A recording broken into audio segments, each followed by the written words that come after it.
Hello friends, welcome back. Today I'm going to be talking about this beautiful baby right here, and she is called the Audrey Ficus. She's a relative of the Ficus benjamina, or the weeping fig.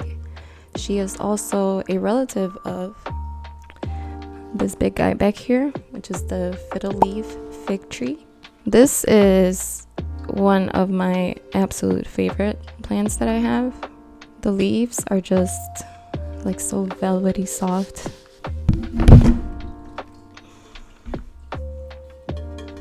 There she is. She has gotten a lot bigger since I got her. Okay, let's put you back down. I don't want to drop you. Savvy. So it being part of the fig family, when it comes to lighting, the Audrey Ficus prefers bright and direct light. So you want a room that gets enough sunlight, just not direct sunlight, because you will burn the leaves, unfortunately. Now this one back here, my fiddle leaf, I almost killed it once and I feel so bad. It was really humid last year for like a few days, and I brought it outside, so it could get some of that humidity, and I forgot to bring it back inside before the sun came up the next morning, and it was really hot and it burnt basically every single leaf on it. And for the past year it was just a stump, like it was just the tiny trunk with like one leaf that happened to survive, but it came back, and look at him. Nature. Anyway, for the Audrey Ficus, you can keep it in a darker room, but it will kind of slow down the growth, and the leaves will also just kind of lose their vibrancy as well. So you want to keep them in a bright room without direct light, so indirect light, filtered light. When it comes to watering, they have very moderate watering needs. You don't want to water it too much too often, so check the soil. When you feel like the top first inch of the soil dry, just water it thoroughly. Is that a word? So what I like to do is once a week I'll put this baby up on the sink and just soak it. I usually keep it under the sink, like under the running sink water, until like water starts coming out from the drainage hole. You gotta make sure that the root ball is moistened enough without it being like sitting in water, because it will rot. And the reason why I do it like once a week is because it gets really dry here during the summer, and even more so during the winter. So I know that it's dry enough to give it that full soak, that like once a week. And usually when it comes to the winter months, when it is drier in here, I might need to water it maybe twice a week. So it's really depending on your environment, the humidity in your house or outside. You just keep track of the soil, and that's how you know when you need to water it, because over watering can lead to root rot or other like moisture related issues. So it's really important to not overwater as well as to not underwater, because it speaks for itself. The Audrey Ficus loves humidity. The higher the humidity, the better, but usually the humidity in your house should be enough to keep it happy, but it wouldn't hurt to have like a humidifier by it. Another good trick for the humidity is to put a few plants together, and it will create like its own microclimate, like literally just where they are, and that helps to elevate the humidity for the plants alone.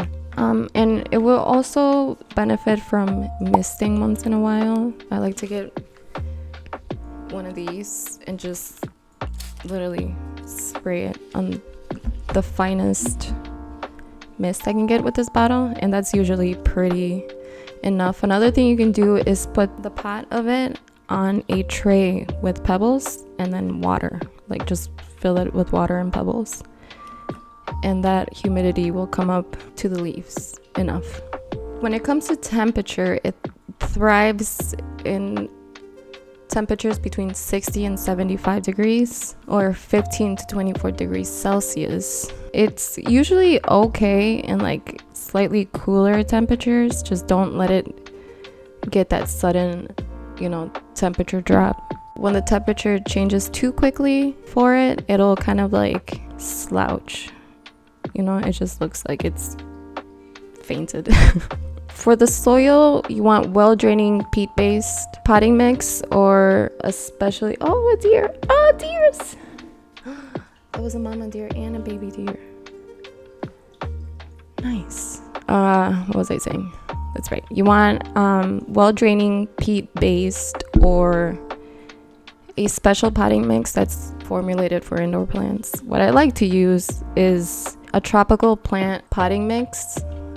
I find it at Home Depot, I believe. Yeah, Home Depot, I'm pretty sure. And this plant seems to love it, and so does that my fiddle leaf back there. That way you don't have to worry about ratios or whatever. You want to make sure that your pot has a good drainage hole. You don't want your plant to sit in stagnant water. You'll definitely get root rot, and you'll probably get some bugs. It will benefit from frequent fertilization during its growth period, which is usually during the spring and summer. I like to fertilize this one once a week as well, mostly because my fertilizer, the directions are to fertilize once a week. But you can get, other fertilizers that are longer periods in between. My favorite fertilizer to use is a fish fertilizer. It smells really bad, but every single one of my plants loves this fertilizer, and it's water soluble, so you mix it in the water and you water your plants with it. It's super simple and it's so effective. All of my plants love that fertilizer. Pruning and maintenance, you want to prune the ficus when you see any stems that are growing too much, or really depending on the shape that you want it to have. But it really does benefit from pruning because it encourages more foliage to grow. You want to wipe the leaves. You want to keep them clean. You don't want too much dust on the leaves, so it's really good to just mist them once in a while and then wipe them down, just to make sure that there's nothing obstructing the light from really, penetrating the leaves, or else they're just not gonna thrive.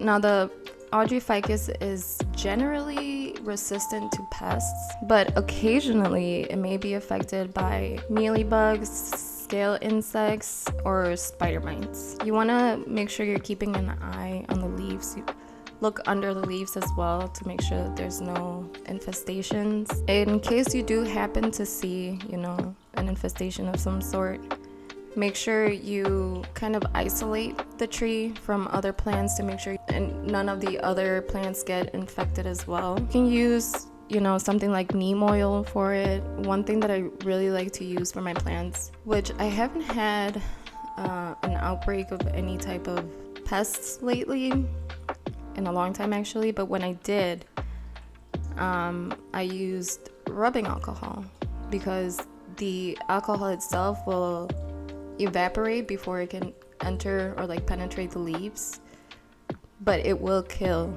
those little fuckers good. It will kill them dead. I would take some rubbing alcohol on a cotton ball or something and just kind of wipe the leaves down and get all those little bugs off of them, and it proved to be good. Now, one of the reasons why I love this, before my camera dies, this plant, is because you can propagate it. Who doesn't love a propagating plant? You're lying if you say you don't. So there's two ways to propagate this beautiful, majestic plant. One is from cuttings. You can cut a healthy stem that has, a few nodes on it, a few leaves growing. You can trim it and then just put it on some water.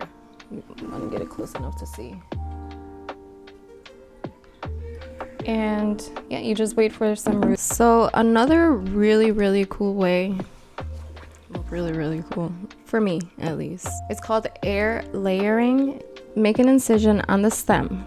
I would say maybe about a quarter of the way through, and you get some moss, the kind that you would get at the store. Wet it, wrap it around it, and then wrap it with cling wrap. And then you just leave it like that until you see some roots starting to grow. And I'll show you, because I did do it on this one. I'll show you what it looks like so you know. But anyway, following those simple steps will definitely get you a very happy little Audrey Ficus. And I would definitely recommend you getting one of these. They're so beautiful. And once you feel those leaves, like, you will want to sit here and just touch them. I could literally sit here all day. Anyway, if you have any questions, please ask me down below in the comments. Don't hesitate. I am here to answer your questions. As a plant lover, that sounds dumb. As a plant enthusiast, I'm here to help. If you want me to talk about a certain plant, let me know, and I definitely will. I got a pretty big list of plants to do, and I am more than happy to add a plant that you have questions about to my list. Also, don't forget to subscribe down below, please. It's free. It's free. It doesn't make you a loser. In fact, it makes you the opposite of a loser. It makes you awesome if you were to subscribe.